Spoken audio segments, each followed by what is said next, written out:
Hello Capricorn, welcome to the Plaid Sheep Oracle. Well, this is very interesting. I just did a reading for Scorpio, and this reading is coming out very connected. In Scorpio, they were being invited to make a change, to begin something. And once they did, another person, an unexpected person, was going to show up to join them in this new whatever it was. And something very similar is happening here for you, except that you are the one that's going. So I want to say that Scorpio kind of is the receiver of the new person, and you are the new person. You are the unexpected one.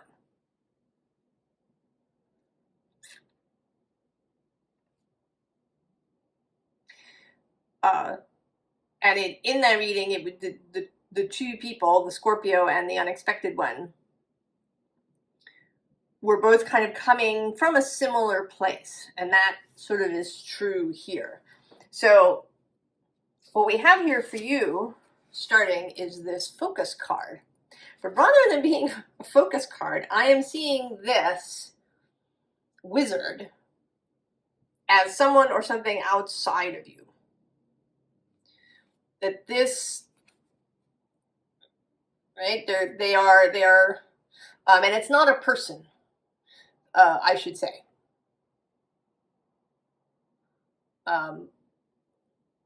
Unless it's an idea that comes from a person. If it's a person, there, it is not a deliberate action.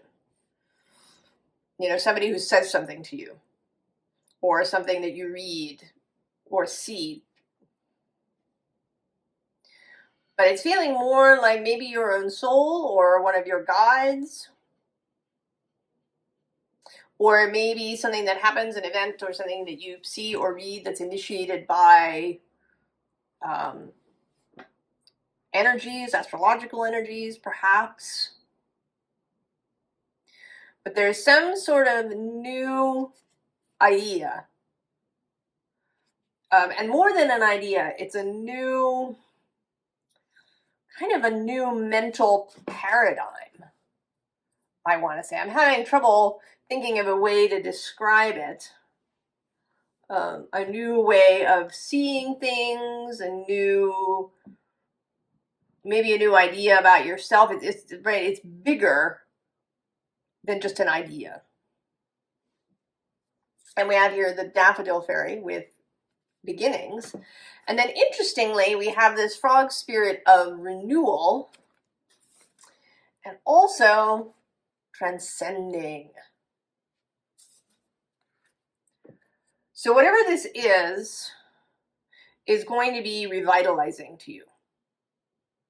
It isn't just a new beginning, you know, in the sense of just starting a new project or something. There's going to be a whole kind of sense of revitalization. And the one thing to be aware of is something that's at the underside, which is chaos.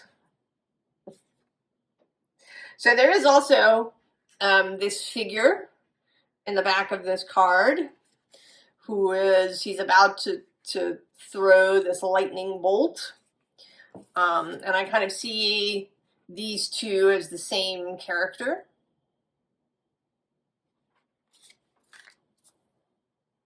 So that's a little bit different. Scorpio, it seems like, already kind of maybe knew what they wanted to do. You know, they were content. They were satisfied with what they had. And now they were, you know, sort of looking to begin something new, you know, to start a new project. I don't know, yours seems more like an entire kind of maybe change of what it means to be content, or because the card we have now here is purpose. And right below that, a word that you are going to enjoy, accomplishment. I mean, these are both very Capricorn-y kind of words. Purpose, accomplishment. The accomplishment card is the solar maximum. And that's actually where we are now in the solar cycle, is in the solar maximum. The bottom of the deck is fertility. And this is seeming not only like fertility, but there's this, right, she's pregnant. So this, whatever this is that's being sort of shown to you, given to you, arriving like a bolt out of the blue in your head, has the weight or the magnitude of having a child. And even if you don't have children, you probably know someone who has them, and you know that when a child arrives, right, that child changes everything. The birth changes everything. And so we go here from this contentment card right into beginnings. And then there's this Apollo insight card.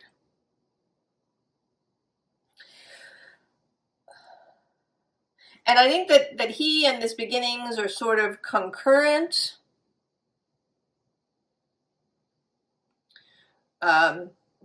You know, it may be that in this contentment, that if you've been sitting in this contentment, that desire for the next accomplishment was already sort of brewing in you. That's sort of similar to Scorpio.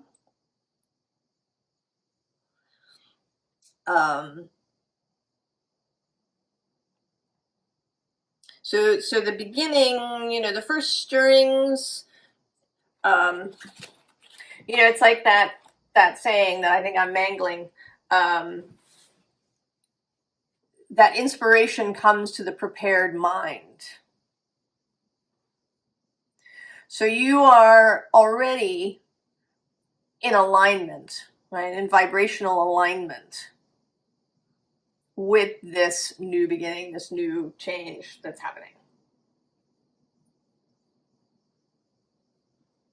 So exactly what comes when, right, this insight and this beginning are kind of mixed together. We then have this muse of emotions. And I'm seeing this today actually as a kind of preparation process. You know, the way that you might eat something in particular or drink something in particular before some kind of exertion. That there's some sort of, or almost ritual kind of preparation that is happening. The bottom of this deck has a kind of echo of that fertility card with the 9 of materials. So there's a lot of joy.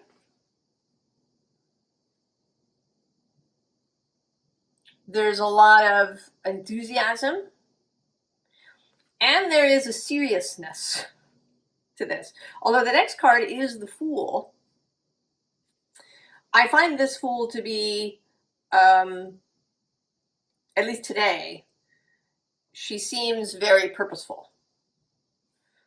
That she's not just setting out, you know, into the blue or into the, you know, onto the road, waiting to see what comes up. She's very purposeful.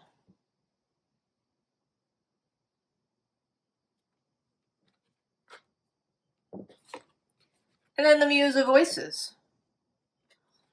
So, like crossing this bridge. And I see the Muse of Voices here as this mental paradigm, this you know, whole way of perhaps of viewing yourself, of viewing the world, of considering how things happen in the world.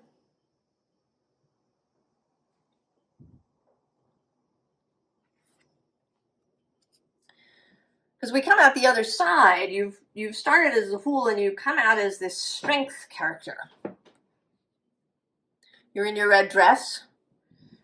Here on this channel, red outfits are all about moving from passion, moving from a heart-centered space.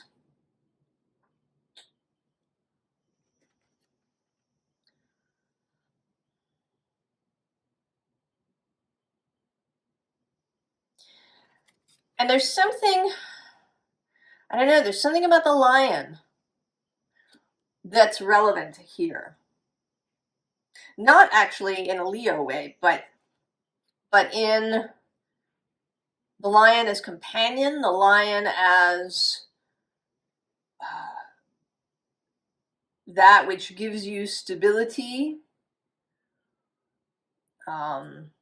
You know, this may be about, really about connecting in a way that you never have before to your non-physical companions. Your own wider self, your fellowship, any spirits, entities, deities, beings, fairies, whatever categories you like to use for the non-physical. Animals even, they're not non-physical, but right, having a you know, a more telepathic, spiritual, intuitive connection to animals. The weather, possibly.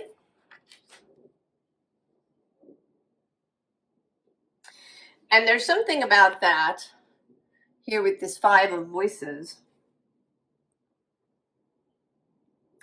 There's something about that that is really peace-giving. You know, this is the olive branch. Extended, right? Extending the olive branch when you want to have peace. That there's a kind of peace that will come to your mind that you've never had before. Maybe you're somebody who has a tendency to overthinking or to perseverating or to overanalysis or to needing to have things be very logical or reasonable. You know, maybe you're somebody who really likes to see, you know, scientific proof or scientific evidence of psychic phenomena. That makes you feel better about it. This seems to me like being able to release some of that. It's like an unclenching of your mind. And the renewal, you know, I didn't point it out, but under this Muse of Emotions is the 6 of Emotions, which in this card in particular, right, is about the past, about childhood. And when we're children, we don't have necessarily, certainly when we're very little, we don't have these requirements. We don't need evidence or proof of stuff. Right? We know the birds are talking to us and that the river is talking to us. We know that. We don't need evidence. So there may be a renewal of that kind of open. And I don't even want to call it, it is childlike in the sense that children do it. But I want to say that it's about openness. You know, we start when we're infants, our brain waves are moving in this theta pattern, which is what happens if you're in a, you know, in deep hypnosis. You know, right on the edges of sleep. You are really open. You know, and then we start to get some alpha stuff, which is a more gentle meditative state. And then we get beta, which is where we live most of the time, certainly as adults. So that openness of possibility, that things aren't necessarily what you've told they are, what you were told they are. And we see that here, particularly this Page of Pentacles, Page of Cups. You know, there's all kinds of crazy things happening here. She's wearing some sort of sea creature, and there's this fish that's coming up the falls. The Page of Cups is about the unexpected, about openness. In the Waite-Smith deck, the page has a cup with a fish in it.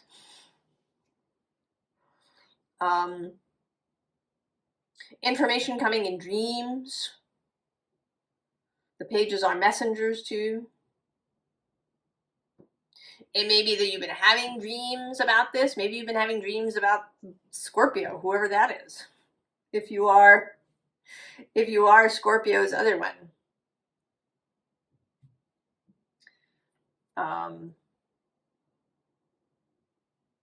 Below this, we have this Eight of Combustion.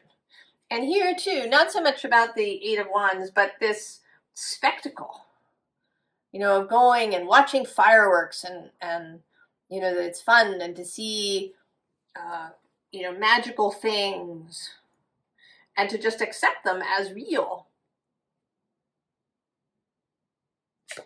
Bottom of the deck here, the Knight of Swords. Not surprised to see him showing up with this new perspective. And there may be, here with this Seven of Pentacles, she's got her hand on her head, like, oh my God, all these choices, what do I do? So it may feel, there may be a moment of overwhelm somewhere in here, you know, if all of this is true, if the universe is much more, you know, chaos and creation and instability and things, you know, the ability for things to change on a dime, you know, what does that do to stability? Because you may forget, you know, when you're going around through your day, you may forget that you're sitting on this lion. It's really easy to forget. As you move through your day and you know, rub against people who don't see these things, to get sucked back into that. And so we have the Knight of Combustion.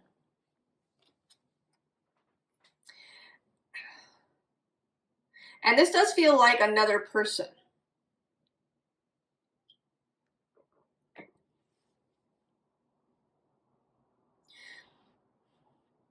You know, it may be about seeking out people who have a similar viewpoint. We have that phrase, preaching to the choir, but it's necessary. The choir needs to be re-inspired periodically. In fact, I think that's one of the reasons that we, you know, go to church services, is to be re-infused. You know, because then we go out and we meet up with the world and, you know, have this experience. Or have, you know, a lot of doubt. So there is something about seeking out energies, seeking out people, maybe reading material,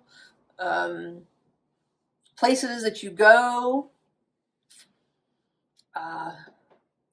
He's also a very sensual character, the Knight of Combustion, so it may be about really paying attention, about kind of grounding yourself regularly throughout the day,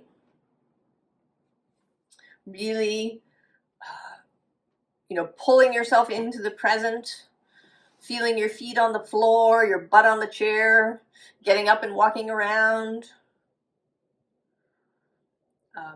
you know, eating something really tasty, something maybe spicy even, that awakens the senses.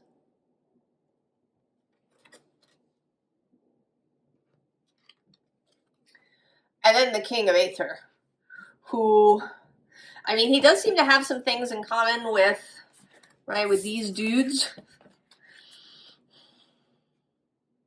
But it's also about you and your own mental sovereignty. You know, really getting into mastery of your own mind so that your mind doesn't go wandering off, you know, into these places.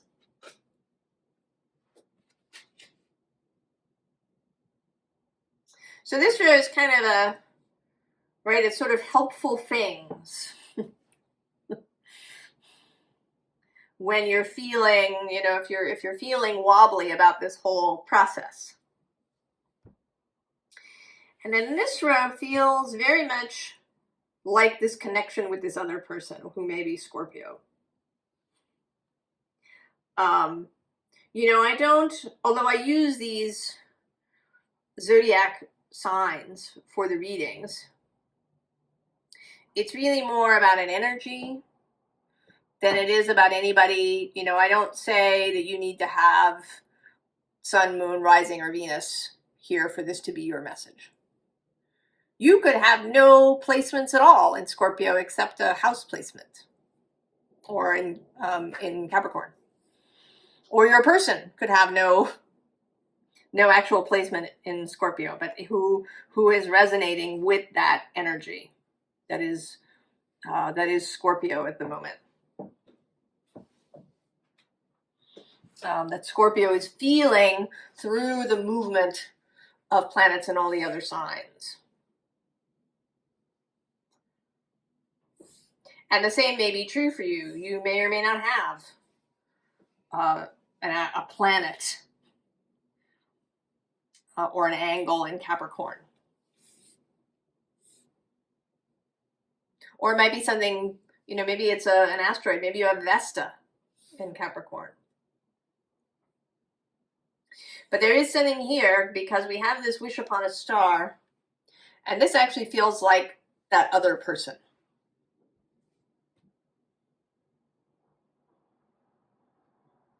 Because under that we have the land between.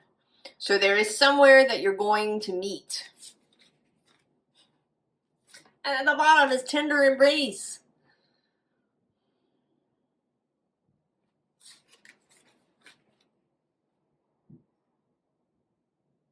And it does feel to me as if you were the one that is kind of, I don't know, moving more. I don't really know what that means. I mean, maybe it means literally.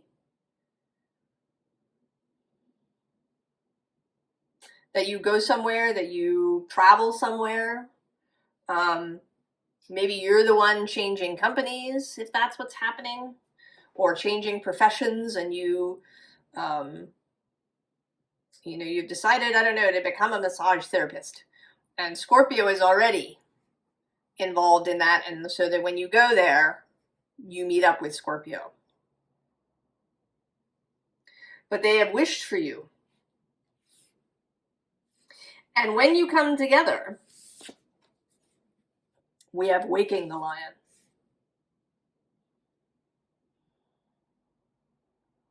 So there's something about that here too. That the lion isn't just, that the lion is absolutely your soul and source, and this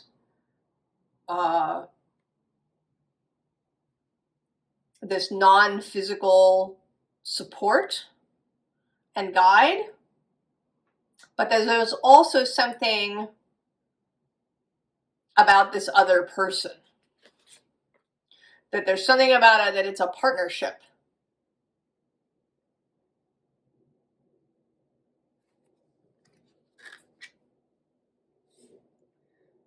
You know, the phrase that comes to mind is force of nature. That individually you are wonderful and powerful and interesting and a pleasure to know.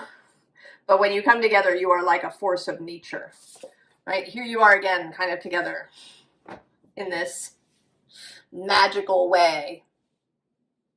And that this creates this higher perspective, this broader view that when you come together, you realize that there's something else, that the sum of your parts is, that you together are greater than the sum of your parts. Because then we have the royal you. And this feels, I actually want to say it's the royal we.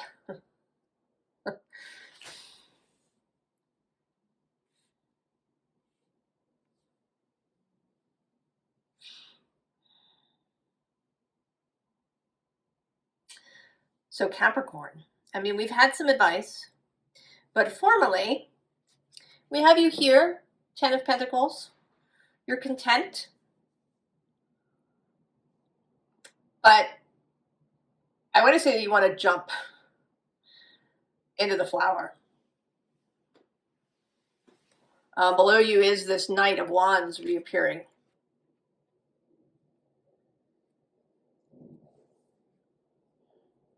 This, combustion energy.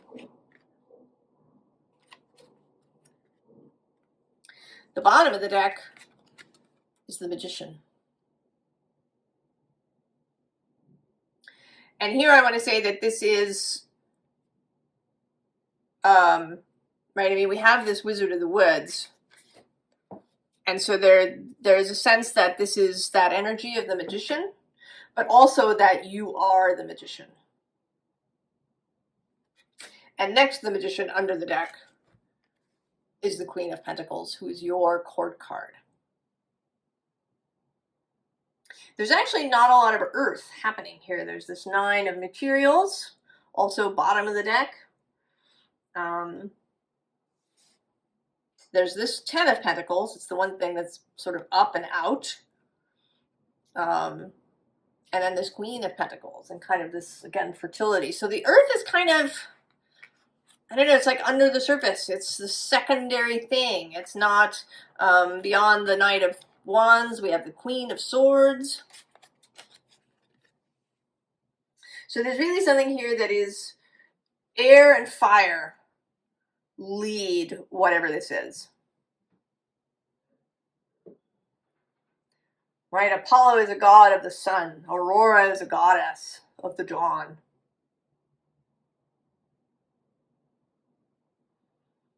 Right? There's this Knight of Combustion that's there to support you. This lion that's there to support you in this change. And then we have the Queen of Wands. And then, interestingly, we have the King of Cups, who is Scorpio's card, here with this offer. So it does seem like there's going to be somebody who you will meet, who is going to offer you something. And I had the sense in the Scorpio reading that it was more about friends. Or maybe somebody that they knew in the past, like a childhood friend or a cousin or a long-lost sibling in some way. So that may be true. It may also be, it might possibly be a romantic relationship. But there is something in all of these cards very, we don't get the Lovers or the Two of Cups coming out anywhere. I mean, there is a tender embrace, but, it's like we're cool, we're companions going on an adventure together.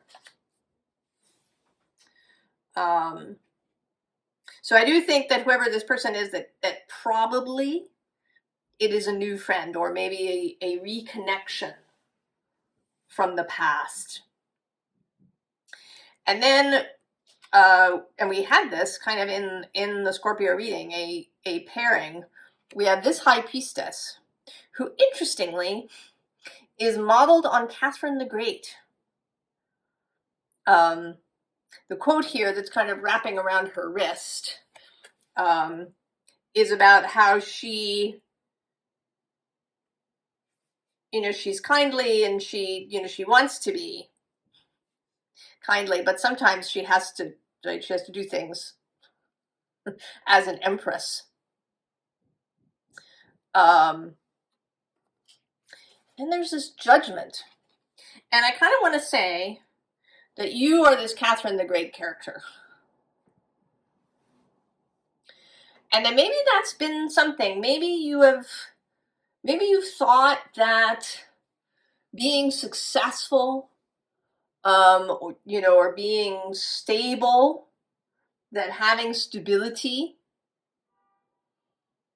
that having security required you to give up certain things. You know, maybe it meant that you didn't spend a lot of time in social ways, or maybe that spirituality and those kinds of things were seen perhaps as like extras, or that you always had to have a plan. And then this Judgment person, you know, Judgment is, I was actually thinking of it this morning as a question, are you in alignment, right? When the Judgment comes, when the moment of judgment, this moment of transformation, this, you know, we are here now, we're moving into the new something. Are you in alignment with that?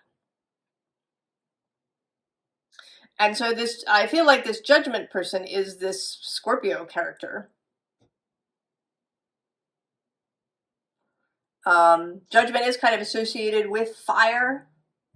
And I associate Scorpio with fire, even though they're a water sign, because they have Mars as their guiding planet. There's a sense of the storm, of chaos coming in. So it may also be that initially, when you meet this person, that you feel a little swept off your feet in some way. Right? That you're kind of this redheaded character, and this Scorpio person is the owl that flies you to places that you didn't expect. But that you very much have an affinity to each other. I think that this is going to be a long-lasting, forever kind of friendship.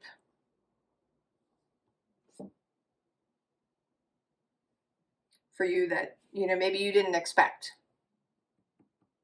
That it's unexpected for you too.